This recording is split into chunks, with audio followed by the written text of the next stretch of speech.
ଆଗ ପରିଚୟଟା ଦେଇଦେବା। ମୁଁ ଡକ୍ଟର ଅଭିମନ୍ୟୁ ଭୂୟାଁ, ଏ ସରସ୍ୱତୀ ଶିଶୁ ବିଦ୍ୟା ମନ୍ଦିର ଘୋଡ଼ା ବଜାରର ପରିଚାଳନା ସମିତିର ସଭାପତି ଅଛି। ଆମର ଆଜି ଜ୍ଞାନ ବିଜ୍ଞାନ ମେଳା ହେଉଛି। ଜ୍ଞାନ ବିଜ୍ଞାନ ମେଳା ହେଉଛି ତାମାନେ ହେଉଛି ଆମର ପିଲାମାନେ ଯେଉଁ ବିଜ୍ଞାନ ଏବଂ ସଂସ୍କୃତି ଜ୍ଞାନ ଅଛି ଆ ବିଷୟରେ ଗୋଟେ ସମସ୍ତ ବିଭିନ୍ନ ପ୍ରକାର ପ୍ରକଳ୍ପ ଦେବେ ଏବଂ ଆଜି ପ୍ରାୟ ଆମର 265 ପିଲା ଏଥିରେ ଭାଗ ନେଇଛନ୍ତି ଏବଂ ସେଥିରେ বিভিন্ন କ୍ୟାଟେଗୋରୀ 3ଟି କ୍ୟାଟେଗୋରୀ ସାଧାରଣତଃ ଆମେ କରୁଛୁ। ଗୋଟେ ହେଉଛି ବାଲ ବର୍ଗ, ଆଉ ଗୋଟେ କିଶୋର ବର୍ଗ ଏବଂ ଗୋଟେ ଶିଶୁ ବର୍ଗ। ଏବଂ ଏଗୁଡ଼ିକ ବିଭିନ୍ନ ଥିମ୍ ଦିଆହେଇଛି ବିଜ୍ଞାନର ଏବଂ ସଂସ୍କୃତି ଜ୍ଞାନର ଏବଂ ସେଥିରେ ପତ୍ରବାଚନ ଅଛି, ଇନଷ୍ଟାଣ୍ଟ ସ୍ପିଚ୍ ଯେଉଁଟା କୁହାଯାଏ ସେଥିରେ ସେଗୁଡ଼ିକ ଅଛି ଏବଂ ପ୍ରଶ୍ନ ମଞ୍ଚ ଅଛି। ବିଭିନ୍ନ ପ୍ରଶ୍ନ ପଚରାଯିବ ତାଙ୍କୁ ବିଜ୍ଞାନ ସମ୍ବନ୍ଧୀୟ ବା ଜ୍ଞାନ ବିଜ୍ଞାନ ସମ୍ବନ୍ଧୀୟ ଏବଂ ବିଭିନ୍ନ ପ୍ରକଳ୍ପ ଅଛି ବିଜ୍ଞାନର ଏବଂ ଜ୍ଞାନ ବିଜ୍ଞାନର। ଏଗୁଡ଼ା ଅତି ସୁନ୍ଦର ଭାବରେ ବିଭିନ୍ନ କକ୍ଷରେ ପ୍ରଦର୍ଶିତ ହୋଇଛି ଏବଂ ସେଗୁଡ଼ିକ ଆପଣମାନେ ଦେଖିପାରିବେ। ଭଲ ଭଲ ପ୍ରକଳ୍ପ ସବୁ ଦିଆଯାଇଛି। ଏହାଦ୍ୱାରା କ'ଣ ହୁଏ କି ପିଲାମାନଙ୍କର ଗୋଟେ ପ୍ରକଳ୍ପ କରିବାର ଇଚ୍ଛା, ବିଜ୍ଞାନକୁ ବୁଝିବାର ଇଚ୍ଛା ଏବଂ ଜାଣିବାର ଇଚ୍ଛା ଏବଂ ଇଏ ଯେତେ କରିବେ ଏବଂ ଯେତେ ପ୍ରଶ୍ନ ତାଙ୍କ ଉପରେ ଆସିବ ସେଗୁଡ଼ିକ ତା'ର ଜ୍ଞାନ ପରିମାର୍ଜିତ ହେବ। ତେଣୁ ଏହି ଉଦ୍ଦେଶ୍ୟରେ ଶିକ୍ଷା ବିକାଶ ସମିତିର ଗୋଟେ ବ୍ୟବସ୍ଥା ଭିତରେ ଜ୍ଞାନ ବିଜ୍ଞାନ ମେଳା ଆଜି ଆରମ୍ଭ ହୋଇଛି ଏବଂ ଅତି ଉତ୍ସାହର ସହିତ ପିଲାମାନେ ଏଠି ଭାଗ ନେଇଛନ୍ତି ଏବଂ ଆଜି ଏହାର ପରିସମାପ୍ତି ଘଟିବ କିଛି ସମୟ ପରେ ଏବଂ 2ଟାରୁ 4ଟା ଭିତରେ ଆମେ ତାଙ୍କର ଯେଉଁ ପୁରସ୍କାର ବିତରଣ କରିବୁ। ସବୁ ବିଭିନ୍ନ ଜଜ୍ ମାନେ ବିଚାରକ ମାନେ ବିଭିନ୍ନ ବିଦ୍ୟାଳୟରୁ ଆସିଛନ୍ତି ଏବଂ ସେମାନେ ତାକୁ ଜଜମେଣ୍ଟ ଦେଲା ପରେ ସେଇ ଆଧାରରେ ଆମେ ପ୍ରଥମ ଦ୍ୱିତୀୟ ତୃତୀୟ ହିସାବରେ ଆମେ ତାଙ୍କୁ ସବୁ ପୁରସ୍କାର ବିତରଣ କରିବୁ। ଏ ହେଉଛି ପୁରସ୍କାର ସବୁ ଏଇ ବିଭିନ୍ନ ମେମେଣ୍ଟ ରଖାହେଇଛି। ପୁରସ୍କାର ସେମିତି କିଛି ନାହିଁ। ପୁରସ୍କାର ଗୋଟେ ମେମେଣ୍ଟ ଛୋଟ ଛୋଟ ମେମେଣ୍ଟ ଦିଆଯିବ। ମୁଁ ଶ୍ରୀ ଅରବିନ୍ଦ ଶତପଥୀ, ଆମ ସରସ୍ୱତୀ ଶିଶୁ ବିଦ୍ୟା ମନ୍ଦିର ଘୋଡ଼ା ବଜାରର ପରିଚାଳନା ସମିତିର ସମ୍ପାଦକ ଦାୟିତ୍ୱ ନିର୍ବାହ କରୁଛି। ଆଜି ଆମ ବିଦ୍ୟାଳୟରେ ବିଦ୍ୟାଳୟ ସ୍ତରୀୟ ଜ୍ଞାନ ବିଜ୍ଞାନ ମେଳା ଅନୁଷ୍ଠିତ ହୋଇଛି। ସକାଳୁ ଏହା ଉଦ୍ଘାଟିତ ହୋଇଯାଇଛି। ଆମ ବିଦ୍ୟାଳୟର 1500 ଛାତ୍ରଛାତ୍ରୀମାନଙ୍କ ମଧ୍ୟରୁ ଯେଉଁମାନେ ବୈଜ୍ଞାନିକ ହେବାର ସ୍ୱପ୍ନ ଦେଖୁଛନ୍ତି, କୁନି ବୈଜ୍ଞାନିକ ଭାବେ ଆମେ ତାଙ୍କୁ ପରିଗଣିତ କରୁଛୁ। 365 ଜଣ ଛାତ୍ରଛାତ୍ରୀ ଏଥିରେ ଭାଗ ନେଇଛନ୍ତି।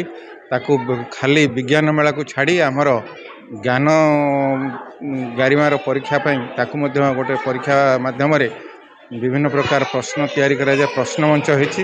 ସେଠି ବିଭିନ୍ନ ବିଦ୍ୟାଳୟରୁ ବରିଷ୍ଠ ଏବଂ ଅଭିଜ୍ଞ ଶିକ୍ଷକମାନଙ୍କୁ ଆମେ ଡାକିଛୁ। ସେମାନେ ଜଜ୍ ବା ବିଚାରକ ଭାବରେ ଯୋଗ ଦେଇକରି ପିଲାମାନଙ୍କର ଯେଉଁ ବୁଦ୍ଧିମତ୍ତା କିଭଳି ଭାବରେ ରହିଛି, ଜ୍ଞାନ ଗାରିମାକୁ ସେମାନେ ପରଖୁଛନ୍ତି।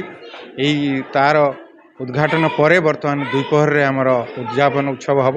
ଏଥିରେ ଆମର ସବ୍ କଲେକ୍ଟର ସମ୍ମାନୀୟ ଶରତ ଚନ୍ଦ୍ର ବେହେରା ମହୋଦୟ ଏଠି ଯୋଗଦାନ କରି ପିଲାମାନଙ୍କୁ ଯେଉଁ ପ୍ରାଇଜ୍ ବା ତାଙ୍କର ଯେଉଁ ଫଳ ସେମାନେ ଯେଉଁ ଆଶା କରିଥିଲେ ସାର୍ଟିଫିକେଟ୍ ପ୍ରାଇଜ୍ ବଣ୍ଟନ କାର୍ଯ୍ୟକ୍ରମ ଅନୁଷ୍ଠିତ ହେବ। ଏଇ ଯେଉଁ କାର୍ଯ୍ୟକ୍ରମଟା ହେଲା ଆଜି ଏଠି ଅନୁଷ୍ଠିତ ହେଉଛି, ଇଏ ହେଉଛି ଆମ ସରସ୍ୱତୀ ବିଦ୍ୟା ମନ୍ଦିରର ଏକ ଯୋଜନା। ପ୍ରତିବର୍ଷ ବର୍ଷ ଆରମ୍ଭରେ ଏହି କାର୍ଯ୍ୟକ୍ରମଟି ହୋଇଥାଏ। ତା ଫଳରେ ପିଲାମାନଙ୍କ ମଧ୍ୟରେ ବିଜ୍ଞାନ ପ୍ରତି ତଥା ନିଜର ଜ୍ଞାନ ବଢ଼ାଇବା ପାଇଁ ସେମାନଙ୍କ ଭିତରେ ଗୋଟେ ପ୍ରତିଯୋଗିତାମୂଳକ ଭାବ ଆସିଥାଏ ଆଉ ସେଇଟା ପ୍ରକାରାନ୍ତରେ ଭବିଷ୍ୟତରେ ସେମାନଙ୍କୁ ବହୁତ ସାହାଯ୍ୟ କରିଥାଏ। ଏଠି ଯେଉଁ ପିଲାମାନେ କୃତକାର୍ଯ୍ୟ ହେବେ, ଆମେ ତାଙ୍କୁ ପ୍ରାଇଜ୍ ଦେଲୁ।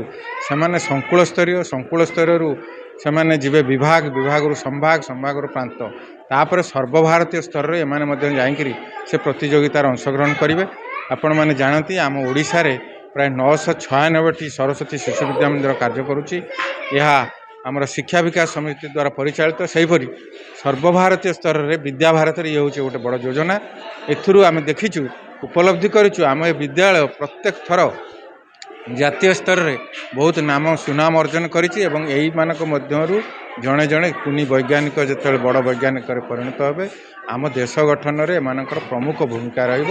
ଏହି ସୁନ୍ଦର ବାର୍ତ୍ତା ଦେବା ପାଇଁ ଆଜି ସକାଳୁ ଏଠି ଗୋଟେ ପ୍ରତିଯୋଗିତା ମାହୋଲ ଚାଲିଛି।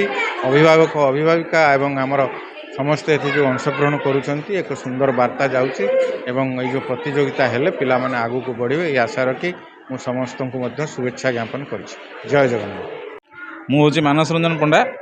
ଏହି ଶିଶୁ ମନ୍ଦିରରେ ପୂର୍ବରୁ ଶିକ୍ଷକତା କରୁଥିଲି। ଏବେ ବର୍ତ୍ତମାନ କୋଷାଧ୍ୟକ୍ଷ ଅଛି ଆଉ ମୁଁ ସରକାରୀ ସ୍କୁଲରେ ଚାକିରି କରେ। এই ଜ୍ଞାନ ବିଜ୍ଞାନ ମେଳା ଏ ଶିଶୁ ମନ୍ଦିର ଗୋଟେ ବହୁତ ପୁରୁଣା ଦିନରୁ ଚାଲି ଆସୁଛି। ଏଠି ଖାଲି ବିଜ୍ଞାନ ନୁହେଁ, ଗଣିତ ଆଉ ସଂସ୍କୃତିଗତ ପରିଯୋଜନାର ବି ପିଲାମାନେ ଭାଗ ନିଅନ୍ତି। ଯେଉଁମାନେ ବିଜ୍ଞାନ ବିଭାଗରେ ଭାଗ ନେବେ, ବାକି ଅନ୍ୟମାନେ ଗଣିତ ଆଉ ସଂସ୍କୃତିଗତ ପରିଯୋଜନା ଭାଗ ନିଅନ୍ତି। ଏଥିରେ ଗଣିତରେ ଆମର ପତ୍ରବାଚନ ଅଛି, ଟପିକ୍ ଦିଆଯାଇଥିବ, ପିଲାମାନେ ଆସିକି ତାଙ୍କ ଟପିକ୍ ଉପରେ ଉପସ୍ଥାପନ କରିବେ, ଜଜ୍ ମାନେ ତାଙ୍କୁ କୋଶ୍ଚିନ୍ କରିକି ଫାର୍ଷ୍ଟ ସେକେଣ୍ଡ ଥାର୍ଡ଼ ବାଛିବେ। ସେମାନେ ପୁଣି ଆମର ସଂକୁଳ ସ୍ତର ଅଛି, ସଂକୁଳ ସ୍ତରରୁ ସେମାନେ ଯିବେ ବିଭାଗକୁ, ବିଭାଗରୁ ସମ୍ଭାଗ, ସମ୍ଭାଗରୁ ପ୍ରାନ୍ତ, ଏମିତି ଅଖିଳ ଭାରତୀୟ ସ୍ତର ପର୍ଯ୍ୟନ୍ତ ଆମ ପିଲାମାନେ ଯାଇକରି ବି ବିଦ୍ୟାଭାରତୀ ଅଣ୍ଡରରେ ପାର୍ଟିସିପେଟ୍ କରିକି ଆସୁଛନ୍ତି। ବିଜ୍ଞାନ, ଗଣିତ, ସଂସ୍କୃତିବୋଧ ପ୍ରଶ୍ନ ମଞ୍ଚ ଅଛି, ପତ୍ରବାଚନ ଅଛି, ଆଉ କୁଇଜ୍ କାର୍ଯ୍ୟକ୍ରମ ବି ପିଲାମାନଙ୍କର ଏଠି କରାହେଉଛି। ଟୋଟାଲ୍ ଏଠି ଆମ ବିଦ୍ୟାଳୟରେ ଆଜି 265 ପିଲା ଭାଗ ନେଇଛନ୍ତି ବିଭିନ୍ନ ବିଭାଗରେ, ଆଉ ଏହାକୁ ଆମର ପ୍ରାୟ ପାଖାପାଖି 70 ଜଣ ଗୁରୁଜୀ ଗୁରୁମା ପରିଚାଳନା କରୁଛନ୍ତି।